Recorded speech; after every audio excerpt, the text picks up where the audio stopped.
Bonjour à tous. En octobre 2021, ma pompe immergée depuis plus d'une dizaine d'années, qui est utilisée pour la pompe à chaleur de la maison, est malheureusement tombée au fond de son forage. Un mois plus tard, après beaucoup de réflexion et un peu d'usinage, nous avons tenté une récupération. Cette vidéo sert essentiellement à montrer comment et avec quels moyens nous avons pu récupérer cette pompe. Je suis bien sûr conscient que ce n'est pas nécessairement une solution qui soit applicable pour tous les problèmes de ce type. Néanmoins, comme pour moi, l'opération s'est soldée par un succès, j'espère que cette vidéo vous donnera quelques pistes intéressantes si vous vivez un jour ce type de mésaventure. Le problème rencontré a été le suivant. Il y a eu une rupture de câble de maintien au niveau de l'anneau d'accrochage de la pompe. Je pense que cette rupture est due au cisaillement du câble lié aux à-coups de démarrage de la pompe. Bien sûr, le tuyau de PEHD s'est arraché au niveau du coude de la surface. Et sur cette photo, nous voyons à droite le câble tel qu'il était accroché initialement et à gauche, le câble qui a rompu. L'état des lieux était le suivant. Les câbles électriques qui sont composés des sondes et du courant triphasé ont été arrachés en haut du forage. L'extrémité haute du tuyau PEHD est descendue à 17 mètres de profondeur et la pompe s'est posée gentiment au fond du forage. Les caractéristiques techniques du forage et de la pompe sont les suivantes. Le forage a une profondeur de 67 mètres. Il est tubé avec du PVC en diamètre 110 mm. La pompe est une Samson Immerson S4.9 de 3 kW et sa masse est de 27 kg. Elle était initialement positionnée à 50 mètres de la surface et maintenue par un câble en acier inox de 4 mm de diamètre. Le tube d'amener d'eau est un PEHD de diamètre 50 mm et de diamètre interne 40,8 mm. Sa longueur totale est de 50 mètres et sa masse à vide est de 30 kg, à laquelle il faut ajouter dans le cas présent environ 60 kg d'eau, puisque le clapet anti-retour de la pompe était toujours en fonction. La masse de l'ensemble PEHD plus pompe était d'environ 130 kg, ce qui n'a pas simplifié le processus de récupération. Voici maintenant le matériel utilisé pour ce sauvetage. Nous avons acheté une tête de tirage que nous avons équipée de 2 cordes de polypropylène pour pouvoir orienter l'outil de façon à pouvoir l'insérer dans le tuyau de PEHD. Nous avons également acheté 2 élingues coulissantes en câble d'acier galvanisé. L'une d'elles a servi de lasso d'ancrage, la seconde était lestée pour agripper le PEHD à l'intérieur du forage. L'élingue à nos crochets a servi au crochetage de la tête de tirage. La sécurité a été maintenue ouverte par un lien plastique. Nous avons utilisé un treuil électrique d'une capacité de 200 kg avec 25 mètres de câble, muni d'un crochet de levage.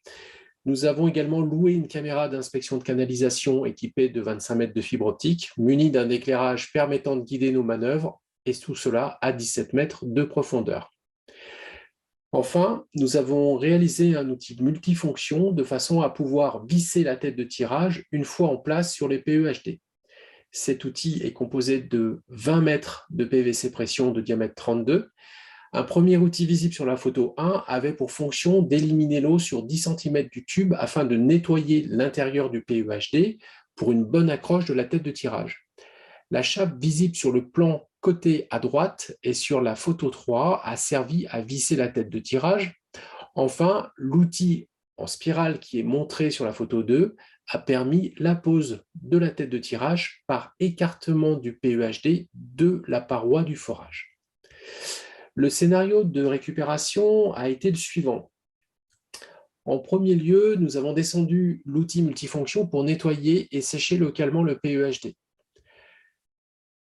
Ensuite, nous avons posé la tête de tirage sur le PEHD à l'aide de la gravité et de 2 cordons en polyéthylène que nous tirions alternativement à la façon d'un marionnettiste.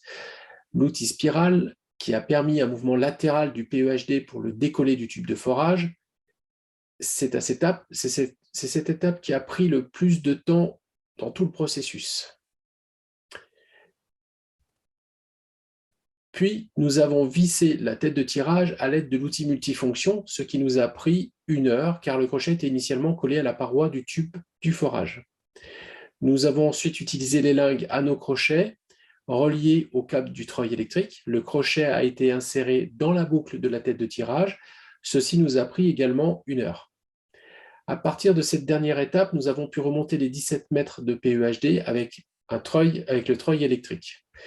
Nous avons sécurisé le PEHD en position haute grâce au lasso d'ancrage et nous avons pu descendre de 5 à 10 mètres le lasso lesté avec le treuil et nous avons remonté l'ensemble sur les 5 à 10 mètres.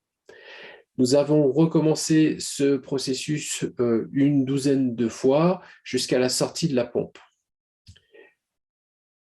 Voici une photo du regard du forage où l'on voit sur le haut droit du regard le capuchon gris qui recouvre le tube du forage.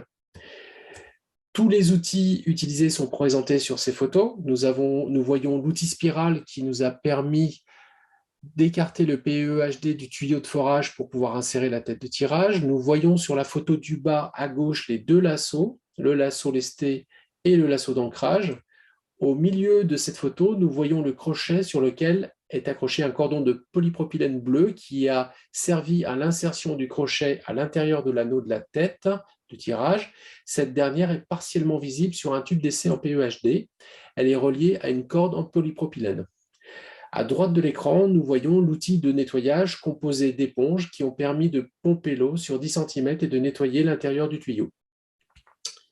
L'outil multifonction a une longueur de 20 mètres et en position complètement sortie du forage, il était levé à 4 mètres de haut en passant au-dessus d'un saule pleureur qui est visible sur la photo. Après 6 heures de travail, nous avons pu récupérer l'extrémité du PEHD que nous voyons ici sur la photo et nous l'avons sécurisé avec le câble d'ancrage. Sur cette photo, nous voyons la sortie de la pompe après 8 heures de travail. Nous étions un peu fatigués, mais extrêmement soulagés. Voilà, je vous remercie d'avoir regardé cette vidéo. J'espère qu'elle vous aura été utile. Et n'hésitez pas à laisser vos questions dans les commentaires. Je tenterai d'y répondre au mieux.